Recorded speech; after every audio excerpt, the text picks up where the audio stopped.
Isn't it amazing how a man can find himself alone?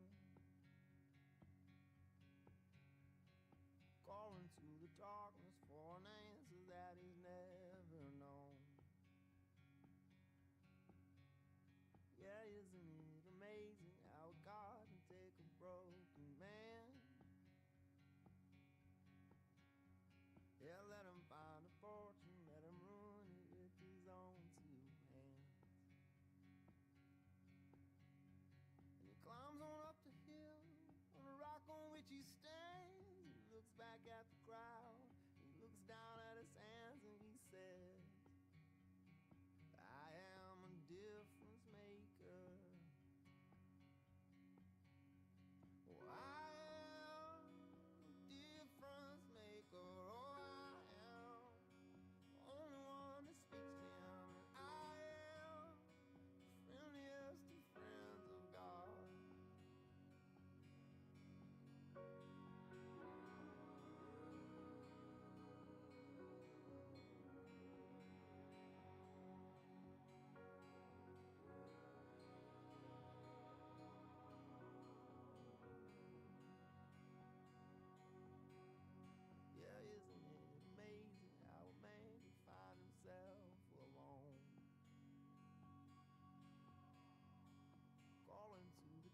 which way the wind blows when this day is done.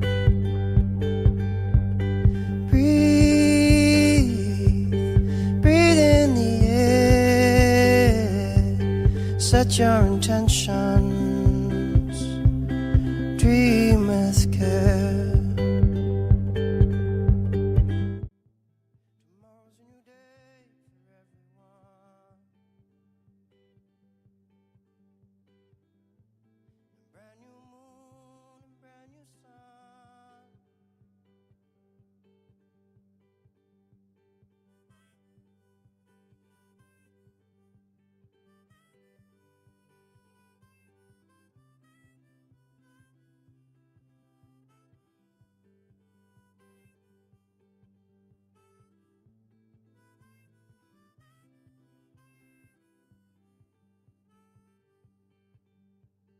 sun.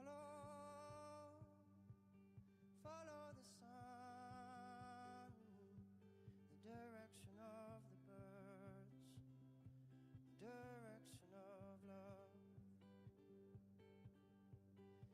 Breathe, breathe in the air, cherish this moment, cherish this breath. Tomorrow's a new day for everyone, a brand new moon, brand new sun. When you feel life coming down on you like a heavy weight, when you feel this crazy society adding to the strain, take a stroll to the nearest water's edge. Remember your place. Many moons have risen and fallen long, long before you came. So which way is the wind blowing? And what does your heart say?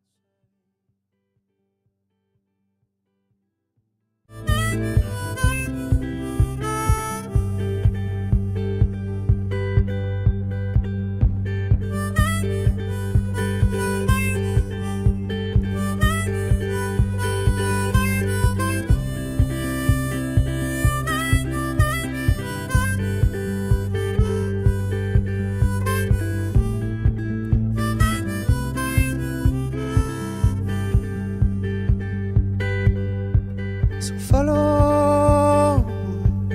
follow the sun, and which way the wind blows when this day is done.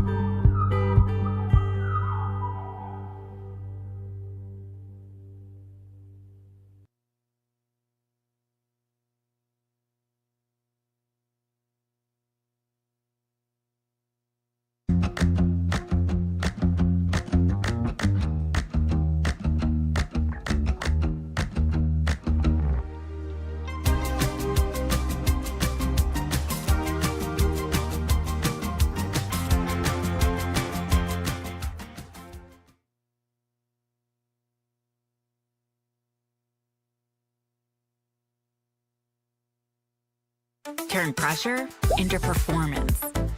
Share files and get actionable insights with AI. All in one smarter, shared PDF space. Adobe Acrobat Studio.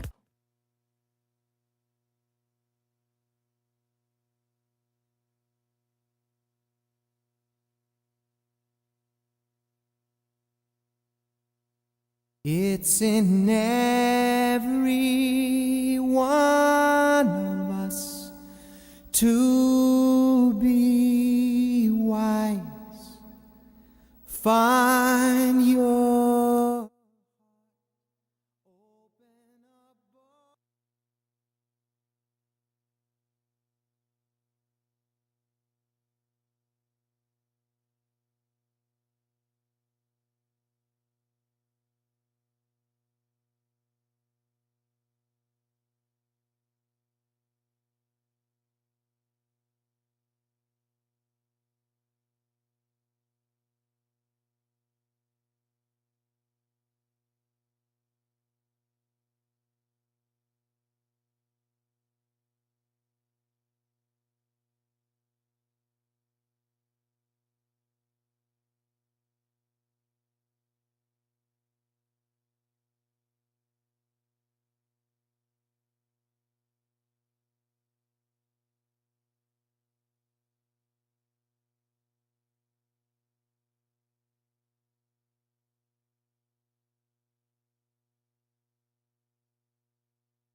most of you.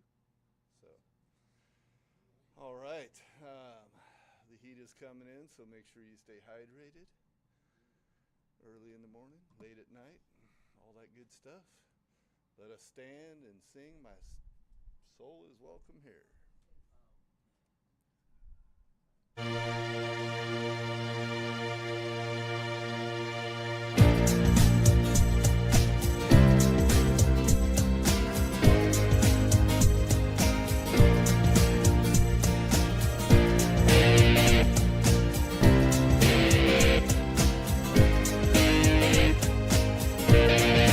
I'm in the right place at the right time. I am just where I'm supposed to be. I'm in the right place at the right time. I am just where I'm supposed to be. I'm in the right place at the right time. I am just where I'm supposed to be. I'm in the right place at the right time. I am just where I'm supposed to be. Oh, my soul is welcome here. Oh, my soul is welcome here. I am getting the message loud and clear. My soul is welcome here. Oh, yeah. All right. I'm in the right place at the right time. I am just what I'm supposed to be.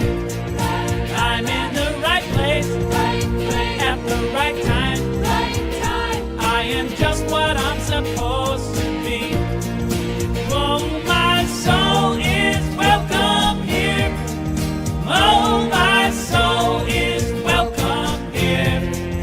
I am getting the message loud and clear. My soul is welcome here.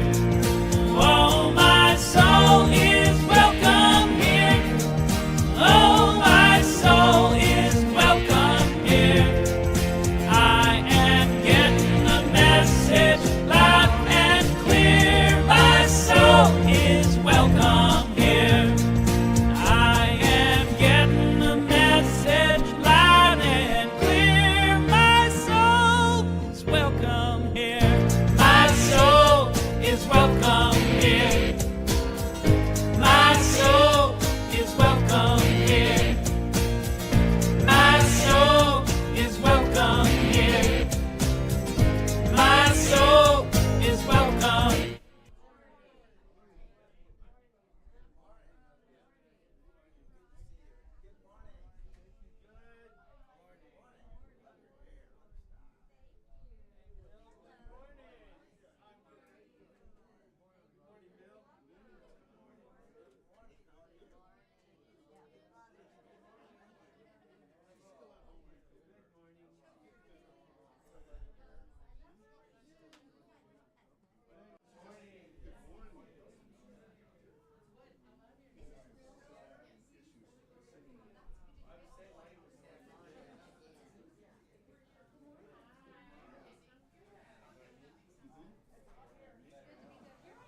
All right, all right, all right.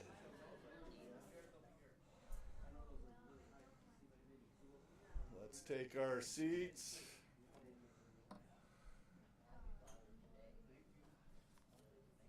And it's time to welcome up the beautiful Miss April for a reading. So welcome April up.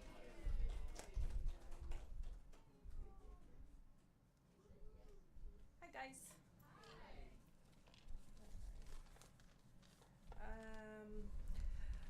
I want to share, or I chose something about friendship.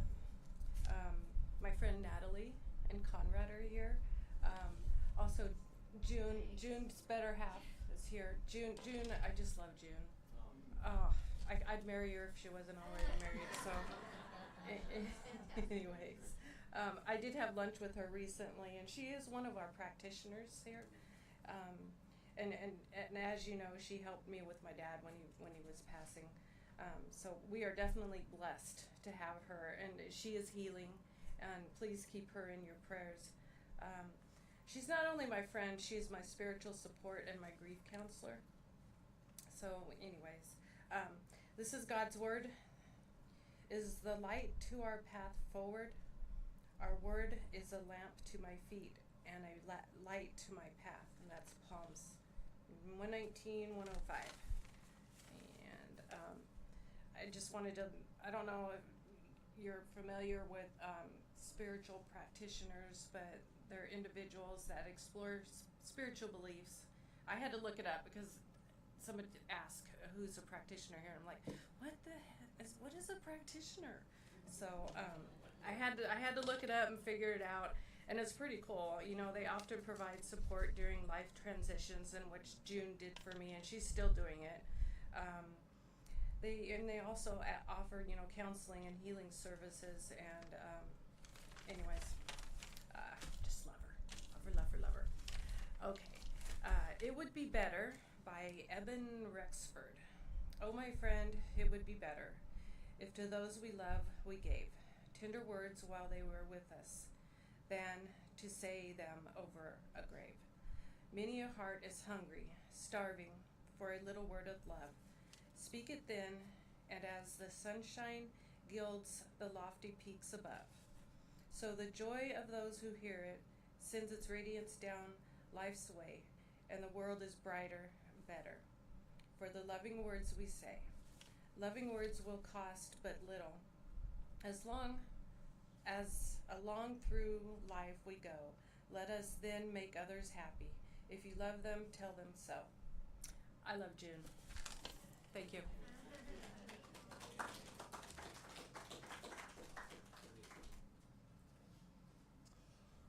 All right. Thank you, April. Let us go into I Am Love, I Am Light, and from there, opening invocation.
Take just a moment and feel the support of the chair beneath you.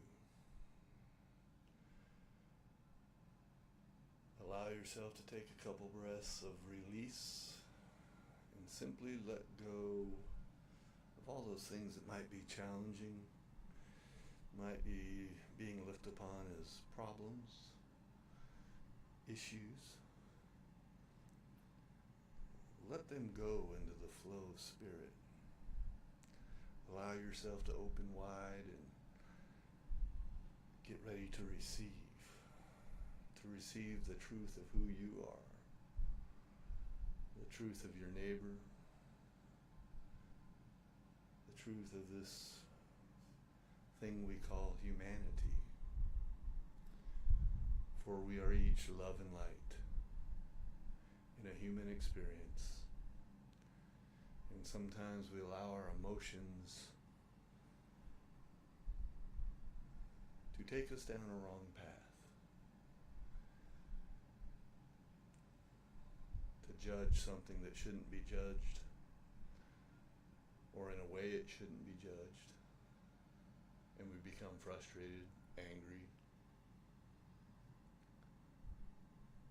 So let us turn that over to spirit and make our way to that sacred sanctuary at the center of our being, where all the tools are provided. All the tools that help create heaven on earth. All the tools that allow us to be the author of a great story. An architect of a great life. Let us all realize that we are all unique individual expressions of the one. And through that, we build. We build in gratitude for our friends, our family, for the message that Reverend Tracy has today, for this center, for all the little things that allow us to be us, that allow us to say, yes, I can, and to step forward with faith and a knowing that anything is possible, that each day provides us another opportunity to improve, to be a little bit better, to understand what we need to shine our light, to listen to others, not to reply but to understand, to lend a helping hand wherever we can, to forgive not only ourselves but others, knowing that mistakes are made, and that each of us have the ability to rise above, to create something better. And in that knowing, we do so each and every day as we allow our light to shine, our Christ consciousness to come forward. And we release this truth into action by simply saying together, and so it is. And it's time to welcome up the beautiful Reverend Tracy once again. So come on down. Ooh. Hello. Let me look at you. I love to just take a moment and ground ourselves and know that today is the perfect Sunday to be present, and I am so happy to be here this Father's Day. Actually, in all truth, I didn't even realize it was Father's Day, because when you have kids, you forget everything. Especially when you're 60 and you have kids, you forget everything. But I will start with those out there, all you fathers.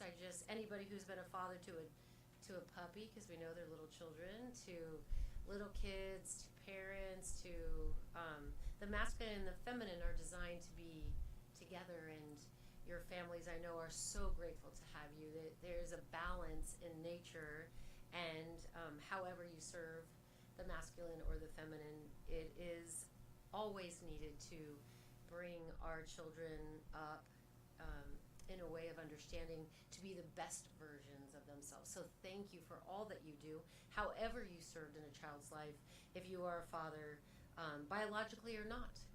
The universe has you in a place where you can pour forth into making a difference into this world. So thank you.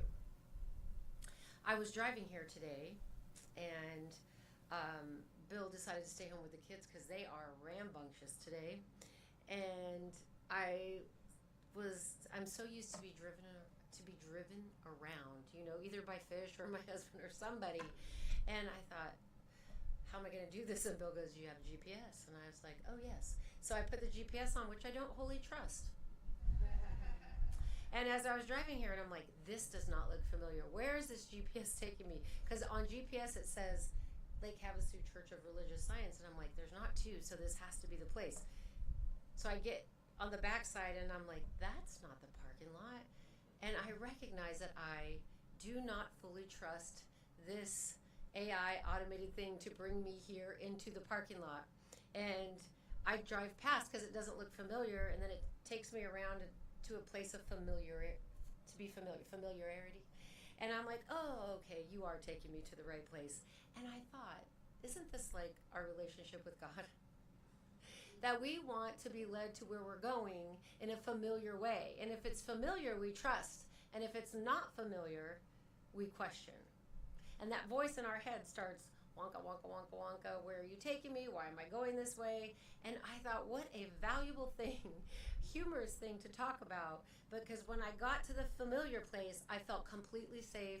My nervous system relaxed. I'm like, oh, okay, I'm safe. I'm where people love me. But when it was the backside of this parking lot and I didn't know where I was like, And life is that way. And if you correlate that to your relationship with your higher self, or what I call God or the Creator, you start to realize there's more than one way to skin a cat. There's more than one way to find a parking lot. There's more than one way to find a job, a spouse, a mate, any particular thing in life. But if you listen to the voice in your head and not the GPS or the Creator or yourself, you are most likely going to get turned around.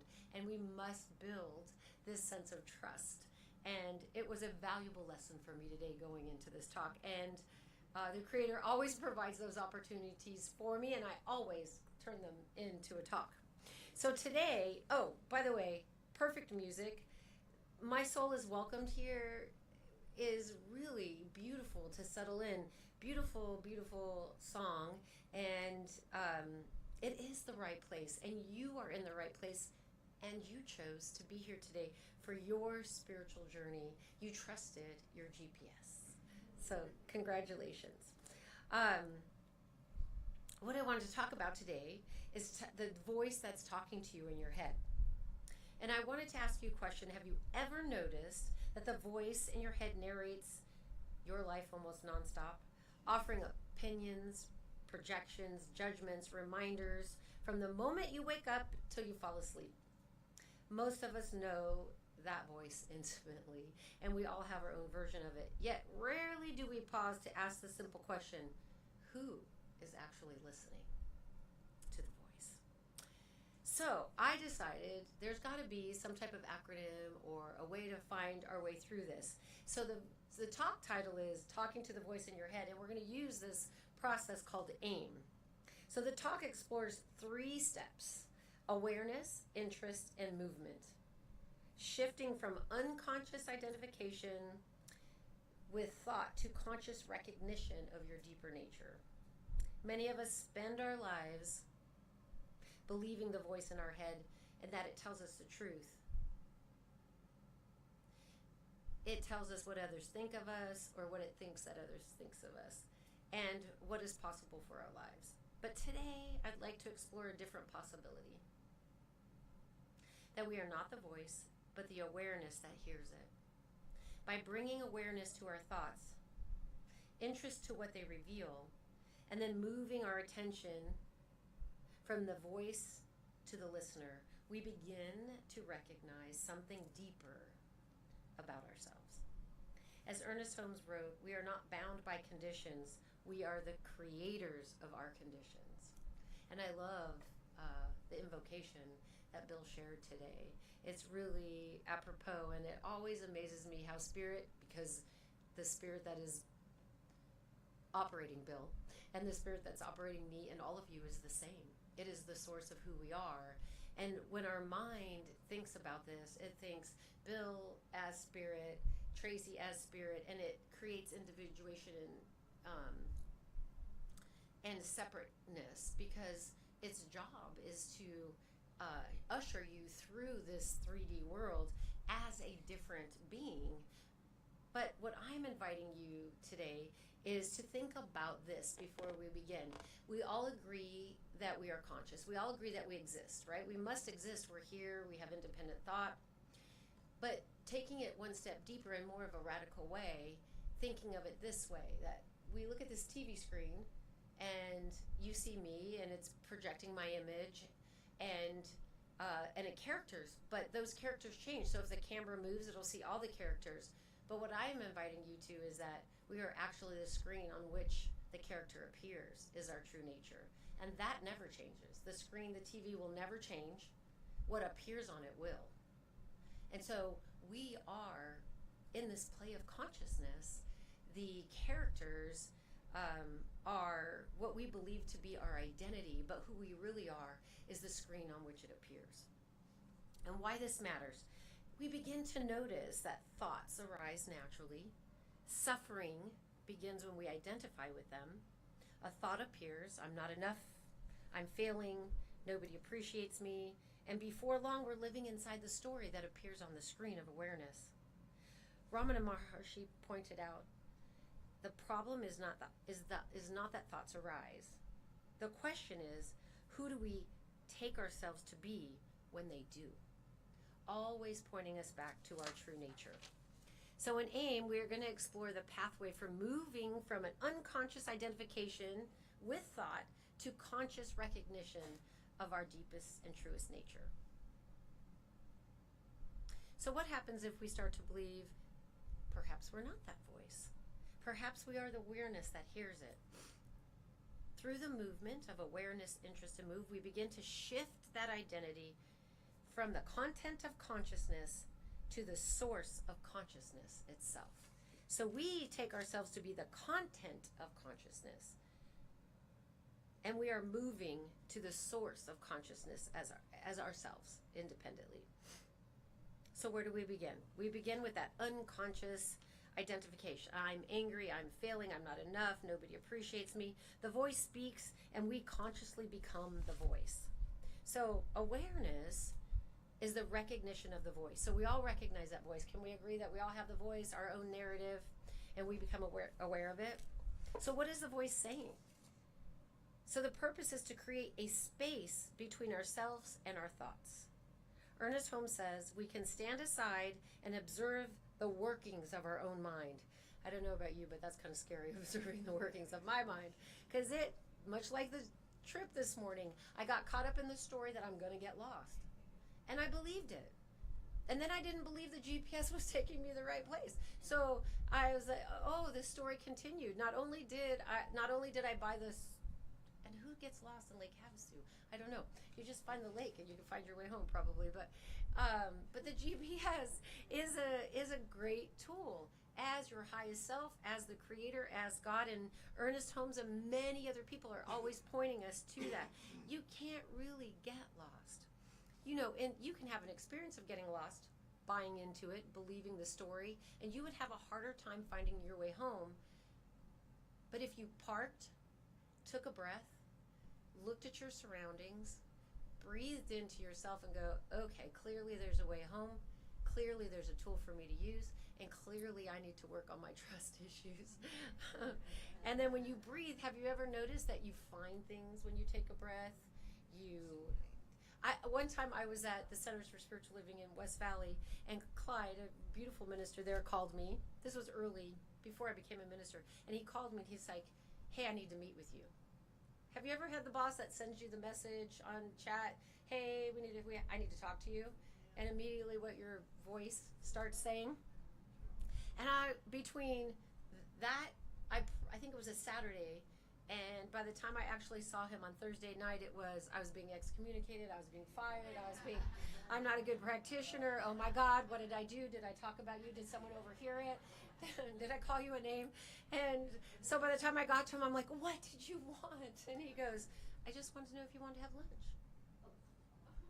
Oh, so then we had this big laugh about all the things that I thought, not I actually, but the voice in my head, the doubt, the shame, the fear, the guilt, all the ways people don't like you. And that is a standing story that I tell because it reminded me of how easy it is for us to follow the voice instead of the intuition, instead of getting calm and quiet and asking, well, whom do these thoughts arise? Where do they come from? Why am I having them? Better yet, what are the meaning of them? What is it showing me about myself in relation to other people if we're talking about the character on the screen? Because Clyde just wanted to take me to lunch. How lovely is that, right? So we can stand aside, right? Ernest Holmes says we can stand aside and observe the workings of our own mind. And a process that I'm doing now, the best that I can, because I'm also moving away from perfection, and the best that I can when I remember to, and my life isn't busy, to write down these thoughts, to ask why, and then come with an answer and ask why, and then come up with it until we get to the root cause of how that became to be, that distrust came to be in my life. How was I disappointed? Who disappointed me? Where did it come from? What story did I believe that somebody else was telling about me that I believe to be true? And how can I recognize that doesn't serve me anymore? That it's not. Hey, this is good. Last week I was in Yuma talking about the same topic because I've become very passionate about this topic, and I was talking to Dale, and Dale is a breathwork coach. And we were talking about kids and how they were driving me crazy, and I was like, oh, I'm tired. And he said, when I go to see my nephew and I'm in my own world, working on my computer, enhancing my life, my happiness is up, and he wants to, I guess back east they go on the roof, and he wants to go on the roof, I look at him and I go, no, I don't think that'll increase my happiness, but thanks for asking. And I was like, what? And he was like, yeah, but I invited him to think of something that might impact both of our happiness, and if he could come back to me and tell me a plan that would increase both of our happiness, that I would surely listen. So he says his nephew came back and said, well, you could take your TV tray and your computer on the roof, and you could take your drink, and you could watch me while I play. And he goes, yeah, I think that's good. That would keep my happiness levels up. And so I've begun to see that this verbiage that we use no longer serves you. Well, I can't always tell when something no longer serves me, and the voice doesn't let me think about it that way, but increasing my happiness is something that I can look at. So my new verbiage for myself is, does that increase my happiness? No. Not just no, but heck no. And it has allowed me to say no to things that I would normally say yes to, because the voice helps me to be worried about what you or anybody else may think about me. So I often find myself saying yes to things because of what people would think, because of obligation, because of perfectionism, because, the view of Tracy isn't always the greatest. But thinking about it in terms of happiness also helps me teach my children that you get to think about your happiness, and that it's okay to think about your happiness, which I was raised Catholic, so I never really that wasn't something that was taught to me. Not purposely, it's just their view on life. But what it teaches a child is to never think about themselves first in a way that's positive. Because when you learn to put yourself first, you learn that it's okay for other people to put themselves first as well. And we begin a relationship of respect as opposed to expectation, which never increases anybody's happiness. Viktor Frankl says, between stimulus and response, there is a space. In that space is the power to choose our own response. We get to, by the way, we get to listen to the voice, because our job isn't to excommunicate it. That would make it grow. Our job isn't to tell it it's wrong. Our job is actually to listen to it and see what we are attaching ourselves to. It throws the line, catches the fish, the feelings come, they expand, we react. So our job is to actually notice them, like we sit outside and we notice the clouds floating by. A good practice is to recognize the sky as source and the clouds as individuations, and they're moving, changing, the forms change, the size change, they're dark, they're light, they're bright, but they are moving, so they cannot be who you truly are. They cannot be the objective absolute because they are not permanent. So the awareness that I'm inviting you into is that you are actually the absolute. You are the screen. And the thoughts, the people, the places, the thing, the play of consciousness is actually the impermanence of God's fun play, as Bill said. Like, it's the fun play. And I thought, fun? But it is only not fun when you hook. My teacher, Reby, used to throw. I would sit across from him, and he would throw, when I would tell him a story that I was really tied into, like how my boss didn't like me or I was failing, and he would just wake me up by throwing it, those little sticky pads, and he was like, that's what happens to you at work. You catch the ball. It catches you, and then you go into your memories, which aren't even happening, and you react from that place. And if you don't stop to ask yourself, what is true about this? What is actually happening right now? Who is the believer that's believing? Then you are going to get drugged through the streets like you're tied to the back of a car or a flickering candle. He used to say, don't be a flickering candle, where someone can go and blow you out. Make that light strong by the spiritual practices and principles to get in touch with your highest self, and let that be the bright light that emanates from you, because it builds a magnetism. I was watching this movie this morning called Truia, and my teacher Tom is featured, so he sent it to me, and he's speaking about Sri Ramana Maharshi and how he realized the self, and there are some real spiritual ideations in there that are relative to real truth. And I invite you, if you get a chance or you're so feeling inclined, to look it up on YouTube, Truia. But they talk about a person who, I think he died in 1950, and who is still being talked about today. And the thing that's interesting about Sri Ramana is he never left India. He did speak English, but even today, people are following his very simple teaching of who am I and self-inquiry. And he is the earliest teacher. All the other teachers we really talk about are Buddha, the Christ, right? And we don't really have an idea of what their teachings are, what's true, what's not, because of the distortion. But we actually have Sri Ramana's writings and teachings, and he is very influential in my life. And so I just invite you, if you want to take a peek into my mind and what I like to explore and to find my highest and truest self, and it's the teachings of Sri Ramana.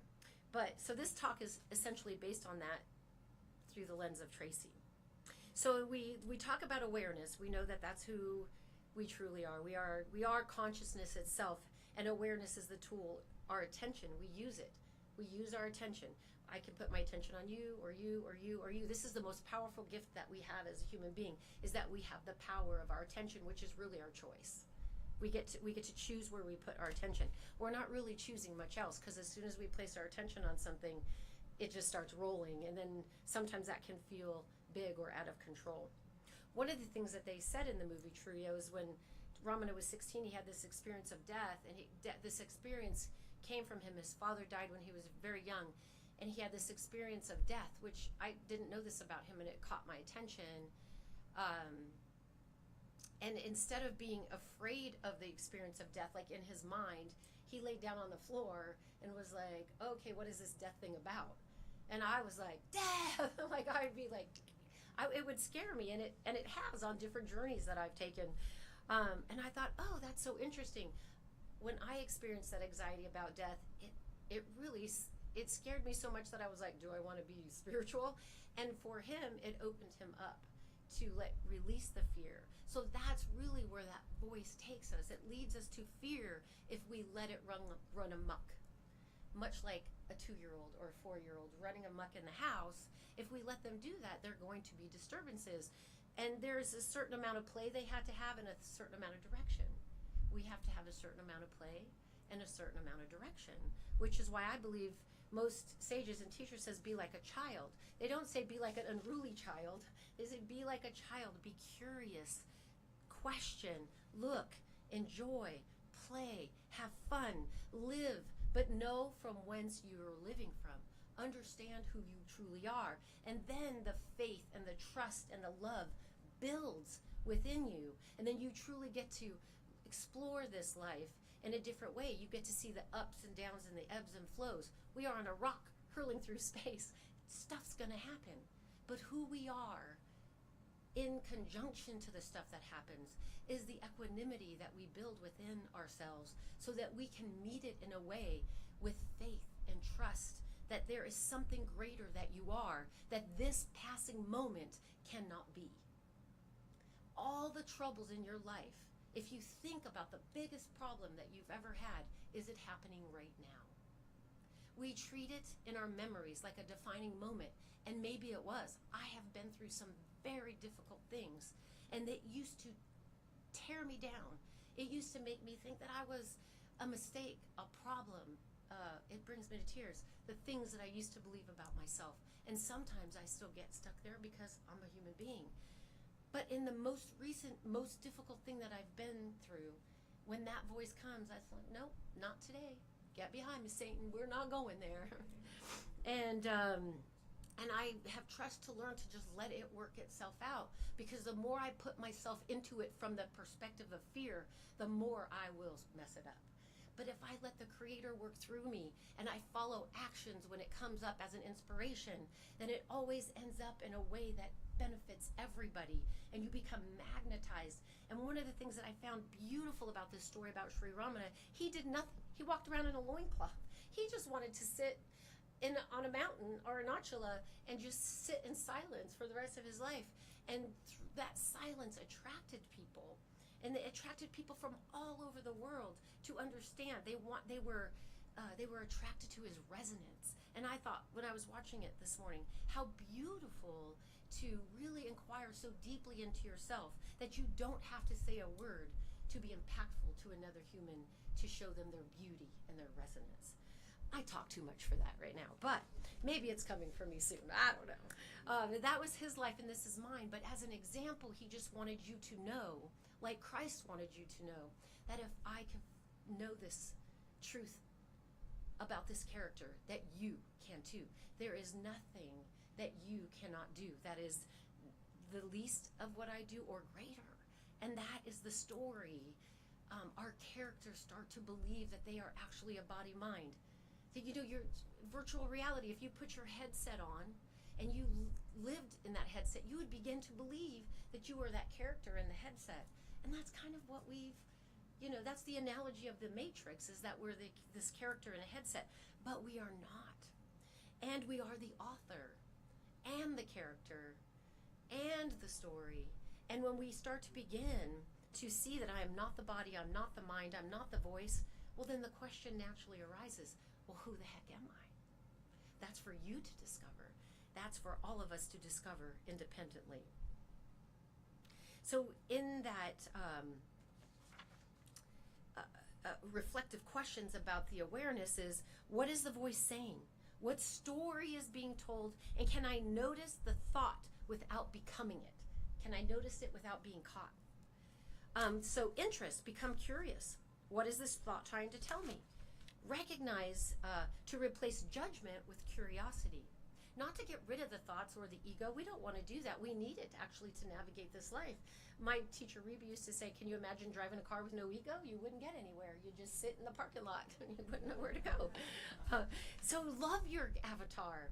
Take care of your body. It's, oh my gosh, you know, someone sent me, I have a little neuropathy, and so they sent me this, my teacher Tom sent me this picture of this nerves, and or maybe it was somebody else, I don't know. But I was fascinated with all the things inside the body. Like, we don't stop to think about the interior of our body. We just go to the doctor and want them to help us and figure it out. But when you look at a map of the body and all the vastness of it, you begin to see what a beautiful creation it is to carry your independent consciousness. Well, there is no independent consciousness. Let me clarify. your mind is created for individuation. And so the beauty of our mind, of our body, of our nervous system, and the fact that it is helping you to be a character in a play that you're supposed to have fun with and create, the opposite that can happen. So be interested in yourself, in your voice. Find out what lies it's telling you, because whatever lie it's telling you, you've become to believe it to be true about yourself. And I think the voice is actually trying to get you to question it and to hear the idiocy of some of the things that we think about ourselves, right? Like, oh my God, they're going to excommunicate me from my church. Clearly that has some religion. And Clyde, I apologize, had a good laugh, and I go, sounds so crazy when you say it out loud. Find someone trustworthy that you can. The thing that keeps us realizing the most and highest about ourselves is shame. That the things that we have shame, we have to find a wonderful teacher. Not everybody is designed to hear your stuff. Not everybody is designed to understand your stuff. Not everybody is designed. So you have to find someone that holds what I would say is a higher consciousness, but that's not true. It's how we can understand, like a teacher. Like, ask God to send you a teacher. When the student is ready, the teacher will come. And then you build a relationship of trust. And you always know it's true because there's no judgment. And in their presence, you feel a resonance. Why is a teacher necessary? A teacher is necessary because it reflects back to us and tells us the truth about the direction we're going and redirects us gently. They don't tell us who to be, what to study. They just gently, with the mirror, redirect us back to ourselves. Rumi says, out beyond ideas of wrongdoing and right doing, there is a field where I'll meet you there. That is ourself. So we talked about some examples of a thought, that negative thought, like nobody appreciates me. I think we could all know that we have all had this thought, maybe of feeling unappreciated. And it doesn't mean that appreciation is wrong or bad. Appreciation motivates us. I have worked for managers that showed no appreciation and managers that have, and I do more for the appreciator than the unappreciator, right? Because that's our nature. That's human nature. But if you were to end up with a teacher that you, or a boss or someone that you have attracted into your experience that is not showing appreciation and you find yourself wanting it, inquire into yourself. What triggered this? What feelings are underneath it? What needs to be asked? What is asking to be seen? My teacher, Rebe, one time I worked at USAA, and I wanted to be seen as a great employee. I wanted to let them know that I've been a manager for 20 years at a bank and that you should be promoting me. And starting over is always hard when you have a little bit of a work ego. And I went to Reba and I was like, they chose someone else to have their calls listened to so they can't see how great I am. And he goes, go tell them what a great opportunity for you. I'm sure you're going to do wonderful. Go celebrate the person that got chosen and then go sit down and be quiet. And I remember taking it as advice, and he said, I just want to be appreciated. He goes, the minute you look for appreciation outside of yourself, you're always going to fall short, because if they don't give it to you, you're going to be sad. Learn to give it to yourself. Teach your children to give it to themselves. Appreciation is something that we should give to ourselves, but is always a nice gift from somebody else, because it shows you in the mirror of reflection that you are appreciating who you are from your own personal perspective and point of view. So fear, what happens? What if something terrible happens? What am I protecting? What expectation is being threatened? Expectations are crazy, and we have them all the time, more so for ourselves. And then if we have them for ourselves, perfectionism, we are going to have them for others. And we can pretend like we don't, but if you're not building relationships easily, there's probably some expectations in there. It's a hard one to get through. By the way, being a human is not easy. This is the most difficult journey you have probably taken in your experience as a soul. And there is no teaching that makes it easier, but the teachings do start to recognize your true nature, and you start to realize that you run the character doesn't run you, right? And so when you meet those difficult things, because they are going to come, you begin to create this space where you can navigate it, and when you navigate it with that space, you get in tune with your higher self, the intuition comes, the thoughts actually slow down, they are, the quality and the quantity of the thought changes, and your resonance changes, and the answers come. so much easier. It's really beautiful. Recently, I was having this conversation with my 9-year-old grandson that's visiting, and we didn't see eye to eye on something. And I don't know, I was sitting there, I was like, okay, God, you got me. Ramana, I don't know. I'm going outside to take a breath. And it just dawned on me, take a walk. And I was like, it is 110 degrees outside. I'm not taking a walk. And that thought just was like, take a walk. And I was like, fine. So I put my shoes on. I go, get your shoes on, let's go. And I did not say one word. We walked for about 20 minutes. And in that 20 minutes, something changed. And he realized who was in charge, because we were not ending that walk until there was some boundaries set between, as a parent and a child. And anytime this behavior showed up, we take a walk.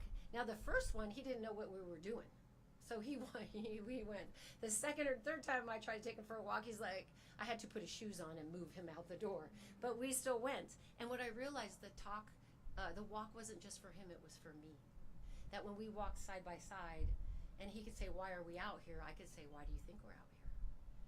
And that I learned that you're not going to die taking a walk in the heat, so go exercise. It also calmed my nervous system. It calmed him, and by the time we got home, he said, may I go inside now, Nana? And I go, you may. And we just had this really nice moment. So what happens is, but when you're moving from the agitation, you can say and do things that you can't take back. But if you take a step, I tell my kids, I need a timeout. I'm putting myself in a timeout. And my 4-year-old lives with me, tells me all the time, I'm taking space. And he goes into his room. I'm like, hey, go take all the space you need. Quiet time for me. But that's the example that we start to share, right? It helps us not get hooked into our thoughts. We'll skip some of those examples because I think we've made the point. But some reflective questions I want you to take home is what lies beneath the thought. Can I become curious instead of critical? Can this thought be a clue rather than a conclusion? And the content and the source, the great teachers pointed out that the issue is not that thoughts arise. The issue is that we mistake the contents of consciousness for the source of consciousness.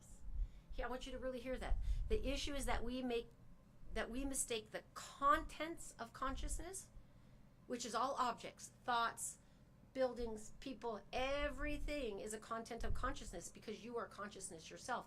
This is why your mind can't solve the problem of the absolute, because it cannot even comprehend the absolute. But it is used. It's like the splinter is used to push the splinter out. So your personality goes inward into the heart, and it discovers the truth. And then it dissolves into truth, and then you live from that absolute place. And this is the journey that we're all on. It also helps us to understand the ideation that we're all doing the best that we can. It doesn't excuse negative behaviors, but it does tell us that if someone is moving from a particular place, it's because they've bought into the story, they've learned something about themselves that isn't true, and that we can't go around saving everybody until we've looked at our own thoughts and our own way of being. And then we become the resonance like Sri Ramana was. We confuse what appears with what we are. Thoughts appears, feelings appear, memories appear, experiences appear, but something remains. That which knows them, that which knows that all of those things exist, is who you are. A great teacher said, all that happens in consciousness is merely content. Consciousness itself is universal. So when we move to whom has this thought arisen, to whom has this thought arisen, the answer is to me. Then, who am I? Who is the questioner? The purpose shifts the identification from the voice to the awareness that hears the voice. Example, failure, thought, I'm failing, awareness, notice, interest becomes curious, move, ask to whom does this thought appear? So if you use the aim, right, the thought is I'm failing, awareness notices that you have this thought, interest becomes curious, movement asks to whom does this thought appear? Example, of these things would be a mountain vista. Did the mountain create peace? So when we're looking out, we see the hummingbirds, we see the beauty of the lake, we go to meditate somewhere. Do those objects create peace? No. Or did it quiet the voice enough for peace to reveal itself from within you? You are peace. You are light. You are beauty. You are joy. There is these things that evoke them within us, and then we think we need to go sit by the mountain. But the mountain is a gift to you because that peace has to arise from within you. So it must be you, although the thought might make you think that you need something else. Holding a child, did love create peace, or did it reveal what was already there? Ramana Maharshi says, happiness is your nature. Know your happiness scale. Ask yourself that question. Does this increase my happiness or decrease my happiness? And then follow what increases your happiness, because self-realization is just merely your happiness. Your happiness. The world points to mountain vistas and sunsets and music and prayer and meditation and moments of love and moments with children, things that matter. But perhaps they don't create the peace. Perhaps they reveal the peace that was already present. The world points. Awareness discovers. God is seen by him alone who sees the self. One who has lost the ego and seen the self is none other than God. Ramana said these things. Master Eckhart says, the eye with which I see God is the same eye with which God sees me. Ernest Holmes says, there is one life. That life is God's life. That life is my life now. So as we begin with the aim of moving from unconscious identification with thought to conscious recognition of our deepest and truest nature, awareness helps us to hear the voice. Interest helps us to become curious about it. Movement or move shifts our attention from the voice to the listener. The mind speaks, but the self knows. And perhaps the clearest spiritual insight is also the simplest. You are not what is being observed. You are the awareness observing it.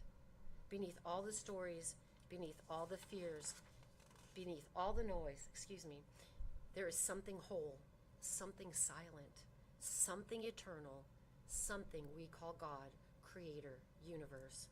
And that something is what we truly are, and so it is. And I'll just ram that in a quick prayer, if that's okay with you. I just know right here, right now, in this giving of spirit to spirit, to help us recognize the directions in which we could point our avatars as truth from the beginning of the service to the end of the service, all is given with the intention of the discovery of the highest and truest self, where peace, equanimity, love, joy radiate from us, that we notice the story and do not get caught in it, that we give ourselves a break when we do, that we treat ourselves and our body and minds with loving nature, for it is needed to experience this world. And we become the experiencer of the world instead of the world being the director of our particular experience. As Bill said, we become the author. We recognize that we are the author. It is not a becoming, it's who we are. It's who we truly are. And the journey is to find that through inquiry. Whatever works for you, question. Question, question, question everything. Terms, quotes, everything, and discover what they are truly saying, and ask your beloved in your beloved self, your whatever you believe in, guides, teachers, ask them to point the way so that you may find it easily, and recognize the becoming of one's true self is a science, and that this philosophy is beautiful in being the pointer to that, and going from knowing God to directly being and experiencing God. That is the journey that we're all on, and I am so grateful for every person that has entered my life and showed me the way through all positive or negative interactions. It doesn't matter. They have all developed into the culmination of who I am and who I truly know myself to be. I thank God for that message today. I thank God for you being in my experience. I thank you for openly and lovingly accepting me into this, and I accept you into my heart as well. And we send that off into the world knowing that it into the ethers, knowing that it is true, that it is love, that it is light, and that we are all one in the most beautiful and absolute way. Thank you, thank you, thank you. Om Namo Bhagavate. Om. Thank you. And so it is.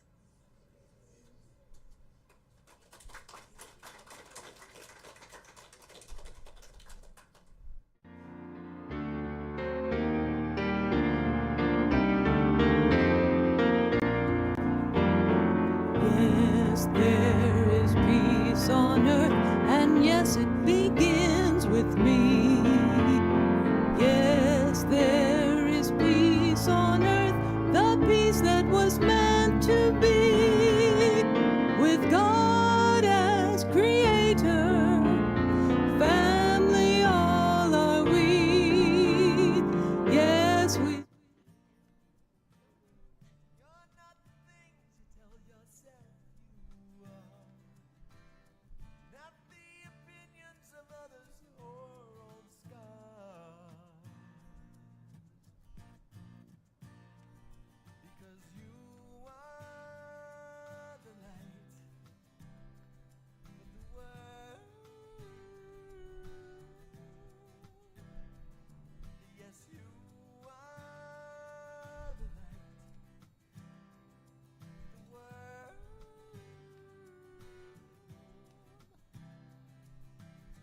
Make a joyful noise unto the spirit of your life. Make a joyful noise unto the spirit of your life. Na na na na na na na. Na na na na na na na. Na na na na na na na. Na na na na na. You're not stupid, lazy. You're not fat or too thin. You're not a big mouth, a crab baby. You're not a bully, you're original sin. You're not the things you tell yourself you are. Not the opinions of others or old scars.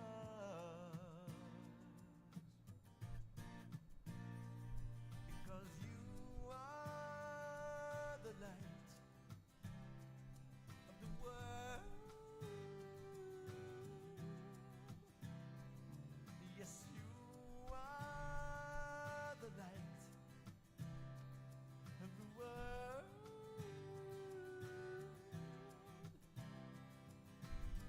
Make a joyful noise unto the spirit of your life. Make a joyful noise unto the spirit of your life. Make a joyful noise unto the spirit of your life. Make a joyful noise unto the spirit. 'Cause I'm gonna love you, make my heart your home.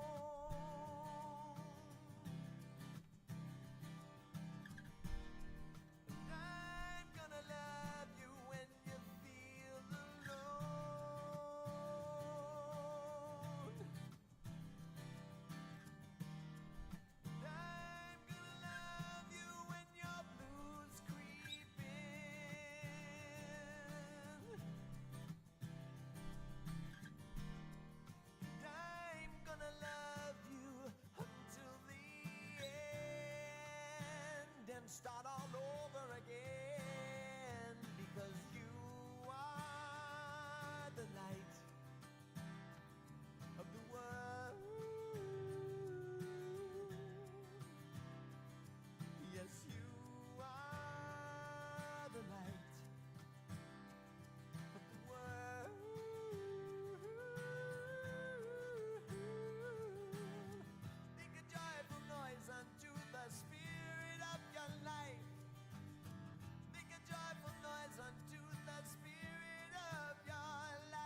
Herrick, everybody.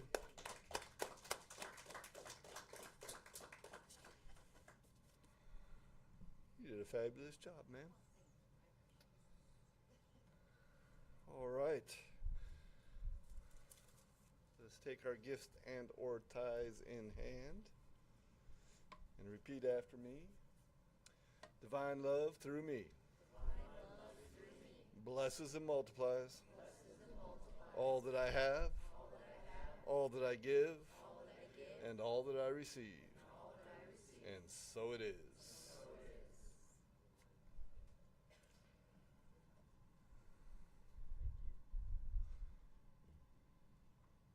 What a powerful question. Does this add to my happiness?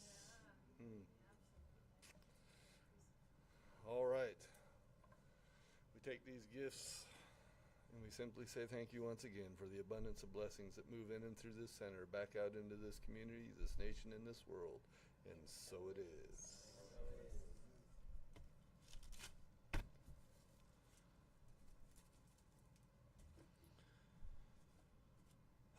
Don't forget about our change jar. We've cashed that in at Christmas time and help as many families as we can. We have a pay it forward box in the center room. Anything that is not what's perishable, non-perishables. Load that bucket up and we take it out to the food bank and they get it to who it is needed for. So those two good things. I had a couple things happen this week, so I'll just bring that up as well. Stay hydrated, please. I brought it up at the beginning of the service. I had a couple employees go down, and make sure that you're aware of your surroundings. I had to remove a rattlesnake from one of our properties, so be looking around. And not only for rattlesnakes, but for your happiness and what provides for that. So, I am your speaker next week, and if you want to think about it for a little bit, the title of my talk is somewhere around Find Your Why. Find your why. So, with that, let's stand, make a circle. Let's give Jake back there a round of applause. We've done like 2 systems within a few months, and he is juggling this. So.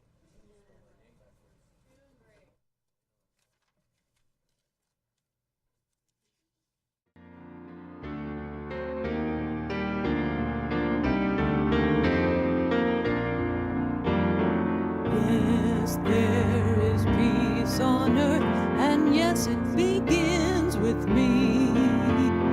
Yes, there is peace on earth, the peace that was meant to be, with God as creator, family all are we. Yes, we live with each other in perfect harmony. Yes, peace begins with me. Yes, this is the moment now. With every breath I take, let this be my sacred vow, to take each moment and live each moment in peace eternally. Yes, there is peace on earth, and yes, it begins with me.